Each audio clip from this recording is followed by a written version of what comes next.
कहानी की शुरुआत में हमें एक आदमी को दिखाया जाता है जो अपनी गन लेकर जंगल में काफी तेजी से भाग रहा है। अचानक उसका पैर फिसलता है और वो एक जगह गिर जाता है। आगे के नज़ारे को देखकर वो काफी ज्यादा घबरा जाता है, जैसे मानो उसकी मौत आ गई हो। सीन कट होता है और हमें एक कपल को दिखाया जाता है जो गाड़ी में बैठे हुए बातें करते हुए जा रहे होते हैं। दोस्तों, ये दोनों कपल सोफिया और जॉस है जो कोलंबिया में एक कॉन्फ्रेंस मीटिंग को अटेंड करने के लिए जा रहे हैं। होटल पहुंचते ही वे दोनों अपने पुराने दोस्त मार्कोस से मिलते हैं जो इस कॉन्फ्रेंस मीटिंग के लिए इन दोनों को कोलंबिया बुलाया है। वे लोग आपस में बात करते हैं और तभी मार्कोस बोलता है कि कॉन्फ्रेंस मीटिंग का डेट बढ़ गया है और अब उन्हें 2 दिन बाद इस कॉन्फ्रेंस मीटिंग को अटेंड करना होगा। ये सुनकर सोफिया बोलती है, ये काफी अच्छा हुआ, मुझे 2 दिन मिल जाएंगे अपने प्रेजेंटेशन को और बेहतर बनाने के लिए। वे दोनों चाबियां लेते हैं और अपने रूम में चले जाते हैं। सीन कट होता है और हमें अगले सुबह का सीन दिखाया जाता है जहां सोफिया अपनी काम खत्म करके इन 2 दिनों में कोलंबिया के खूबसूरत वादियों की ट्रैकिंग करने का प्लानिंग बनाती है। पहले तो सोफिया इस ट्रैकिंग के लिए अकेले जाना चाहती थी, पर जॉस के बहुत मनाने के बाद सोफिया इस ट्रैकिंग पर जॉस को भी अपने साथ ले जाने के लिए मान जाती है। दरअसल दोस्तों, सोफिया और जॉस के बीच थोड़ी आपसी तनाव चल रही थी, जिस वजह से सोफिया इस ट्रैकिंग पर अकेले जाना चाहती थी।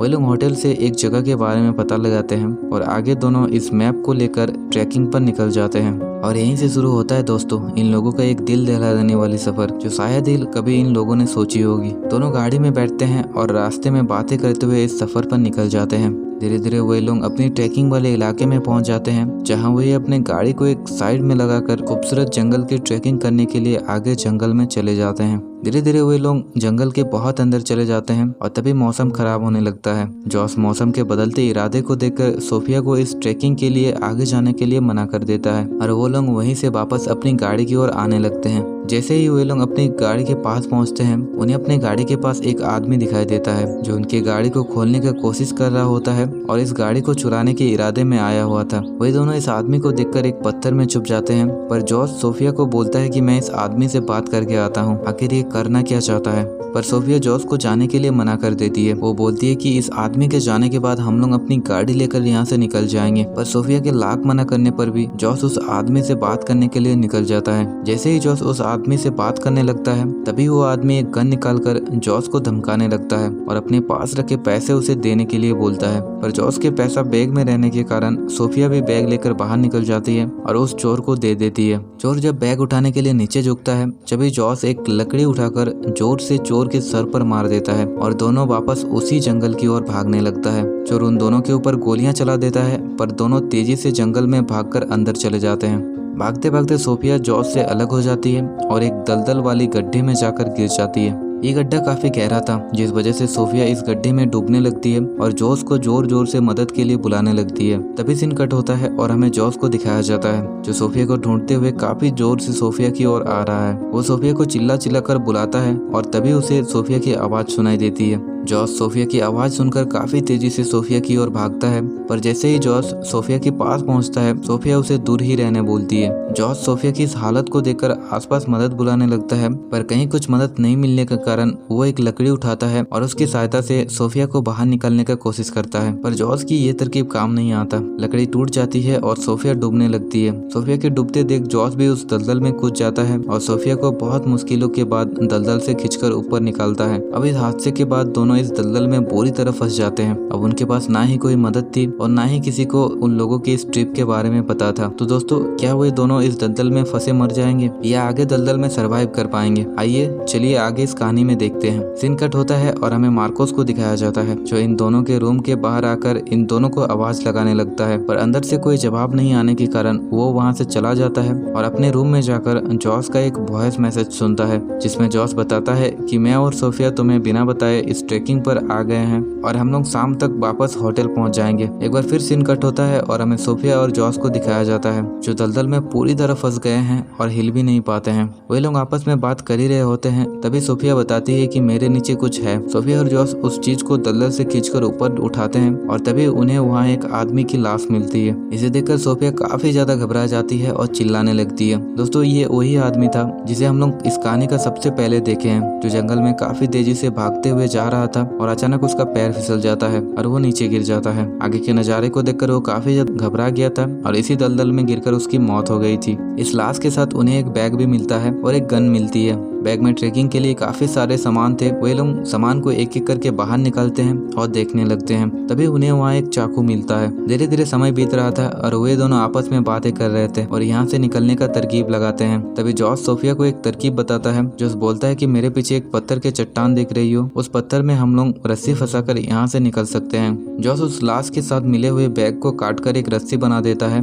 और सोफिया को उस रस्सी को पत्थर के ऊपर फंसाने के लिए बोलता है। सोफिया बैग से बने रस्सी को पत्थर के ऊपर जोर से फेंकने लगती है, पर रस्सी छोटा होने के कारण वो पत्थर तक नहीं पहुंच पाता। ये देखकर सोफिया पूरी तरह घबरा जाती है और निराश होकर रोने लगती है। वो बताती है कि मुझे मेरे बच्चों की बहुत याद आ रही है और हमें यहाँ नहीं आना चाहिए था। एक बार फिर सीन कट होता है और हमें मार्कोस को दिखाया जाता है, जो होटल में चाय पीते हुए इन दोनों के वापस आने का इंतजार कर रहा होता है। और तभी उसे वहाँ होटल में वो चोर नजर आता है जो जॉस के बैग लेकर होटल पहुंच चुका था। मार्कोस जॉस के बैग को देखकर उस आदमी के पास चला जाता है और उसे बैग के बारे में पूछने लगता है, पर वो आदमी बैग के बारे में नहीं बताकर वहाँ से भागने लगता है। तभी ये देखकर मार्कोस उस आदमी को वहीं गिरा देता है और जोर जबरदस्ती उससे पूछने लगता है। एक बार फिर सीन कट होता है और हमें सोफिया और जॉस को दिखाया जाता है, जो हर बार अपनी तरकीबों को नाकाम होते देख काफी निराश और उदास हो गए हैं और आपस में ही बातें कर रहे हैं। तभी वहाँ एक खतरनाक अजगर जॉस के पीछे से आता है। सोफिया अजगर को देखकर काफी ज्यादा घबरा जाती है, पर जॉस सोफिया को बोलता है कि तुम गन उठाओ और उस अजगर को शूट करो। सोफिया अजगर को देखकर गन उठाती है और शूट कर देती है। इस बीच अजगर जॉस को काट लेता है और वहाँ से चला जाता है। अजगर के काटते ही जॉस पूरी तरह घायल हो जाता है और निराश होकर रोने लगता है। जॉस कहता है कि मैं मरना नहीं चाहता हूँ। धीरे धीरे सांप का जहर जॉस के पूरे शरीर में फैल रहा था। ये देखकर सोफिया पूरी तरह घबरा जाती है, पर दोस्तों सोफिया पेशे से एक डॉक्टर थी। वो बोलती है कि मैं तुम्हारे जहरीले सिरों को काटकर उस जहर को निकालने वाली हूँ, क्योंकि अगर तुम्हारे सर पर ये जहर चला गया तो शायद तुम्हारी मौत भी हो सकती है। सोफिया अपने पास रखे चाकू निकालती है और उसे गर्म करके जॉस के जहरीले सिरों को काट देती है और अंदर से जहर को निकालने लगती है। जहर को बहुत मुश्किलों से निकालने के बाद वे दोनों वहीं पर बेहोश हो जाते हैं। सीन कट होता है और हमें कुछ देर बाद का सीन दिखाया जाता है,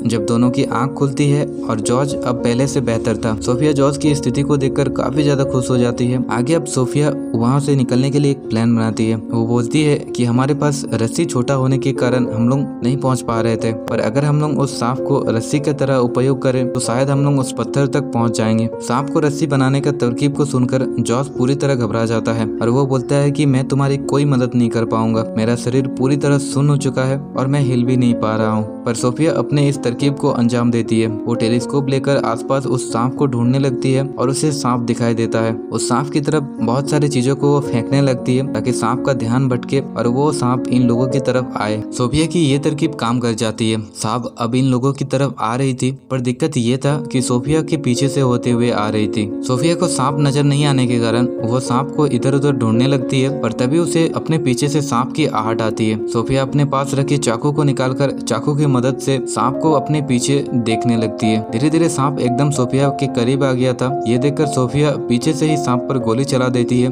पर गोली मिस हो जाता है, जिस वजह से सांप अब सोफिया को काट लेती है और सोफिया के शरीर को पूरी तरह से लपेटने लगती है। सांप सोफिया को मारने ही वाली थी, तभी अचानक जॉर्ज उठता है और सोफिया के हाथ से चाकू छीनकर सांप के गले में आर पार कर देता है, जिससे सांप की वही मौत हो जाती है। अब सांप के मरने के बाद सोफिया रस्सी को सांप के सर में अच्छी तरह से बांध देती है और उसे पत्थर की ओर फेंकने लगती है। बहुत कोशिशों के बाद आखिरकार सोफिया उस पत्थर पर रस्सी फंसाने में कामयाब हो जाती है और वहाँ से धीरे धीरे निकल जाती है। दलदल से निकलने के बाद सोफिया जॉर्ज को बाहर निकालने के लिए पूरी कोशिश करती है। वो अपना हाथ जॉर्ज की तरफ फैलाती है और जॉर्ज को पकड़ने के लिए बोलती है, पर जॉर्ज का शरीर पूरी तरह सुन्न हो चुका था। वो अपने शरीर को हिला भी नहीं पा रहा था। जॉर्ज बोलता है कि तुम यहाँ से चली जाओ और मेरे लिए मदद बुला के लाओ, तब तक मैं यहीं तुम्हारा इंतजार करूंगा। ये सुनकर सोफिया अब अपनी गाड़ी की तरफ भागने लगती है, पर दोस्तों सोफिया को भी सांप ने काट लिया था, जिस वजह से वो धीरे धीरे उसके शरीर में पूरी तरह जहर फैल रहा था। सोफिया धीरे धीरे किसी तरह अपनी गाड़ी के पास पहुंच जाती है, पर सोफिया की हालत बहुत खराब होने के कारण वो वहीं बेहोश होने लगती है। पर तभी अचानक वहाँ मार्कोस रेस्क्यू टीम को लेकर आ जाता है और सोफिया को बचा लेता है। रेस्क्यू टीम पूरी जंगल की छानबीन करता है और जॉर्ज को उस फंसे हुए दलदल से निकाल लेता है और इन दोनों को इस खतरनाक क्विकसैंड से रेस्क्यू कर लिया जाता है और यहीं पर इस कहानी का अंत हो जाता है। तो दोस्तों क्विकसैंड कहानी से हमें एक महत्वपूर्ण सीख मिलती है कि जब जिंदगी हमें अचानक मुसीबतों में धकेल दे तो धैर्य और हिम्मत सबसे बड़ा हथियार होता है। चाहे हालत कितने ही मुश्किल क्यों ना हो, सही सोच और शांत दिमाग से हम किसी भी समस्याओं से बाहर निकल सकते हैं। ये कहानी हमें सिखाती है कि कैसे संघर्ष की भावना और एकजुटता से हमें बड़ी से बड़ी मुसीबतों दिक्कतों का सामना कर सकते हैं। अगर आपको ये वीडियो पसंद आया हो तो लाइक करे, शेयर करे और सब्सक्राइब करना ना भूले।